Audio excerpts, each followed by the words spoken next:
Christmas डेको अवसर पारेर गोमागाउँमा इसाई एकता समाज बारीकोटले गर्यो शैक्षिक सामग्री तथा न्यानोकोबाट वितरण।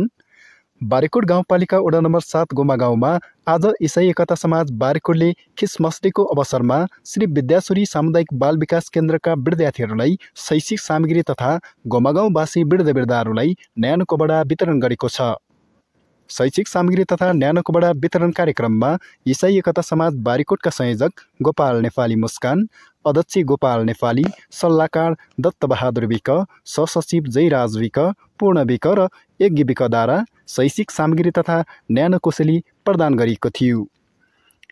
इसाई धर्मावलम्बीहरूको महान पर्व क्रिसमस डेको अवसर पारेर बारीकोटका दुर्गम बस्ती गोमागाउँको बाल विकासका बालबालिकाहरूको सुन्दर भविष्यको कामना गर्दै शैक्षिक सामग्री जस्तै झोला, कापी, पेन्सिल, कटर र इरेजर सामग्री 17 जना बाल विकासका विद्यार्थीहरूलाई वितरण गरिएको थियो।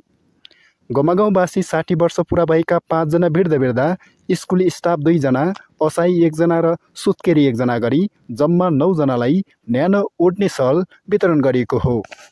धार्मिक कर्म विस्तार र सुसमाचार प्रचार प्रसारसँगै बालबालिकाको सुन्दर भविष्य निर्माणका लागि शुभकामना आशिषसँगै केही राहतको सामग्री ल्याउनु हुने टिमप्रति आभार तथा कृतज्ञ रहेको र उहाँहरूको उल्लेखनीय कार्यलाई सदा स्मरण गर्ने गोमागाउँवासी अभिभावक दिनेश बुढाले भन्नुभयो।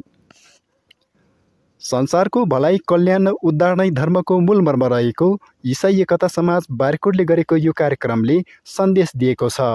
धर्मावलम्बीहरूले गर्ने धार्मिक कार्यक्रमलाई यो कार्यक्रम एक चुनौतीको रूपमा उभिएको छ र एउटा समाजलाई नयाँ सन्देश दिइने विश्वास लिन सकिन्छ।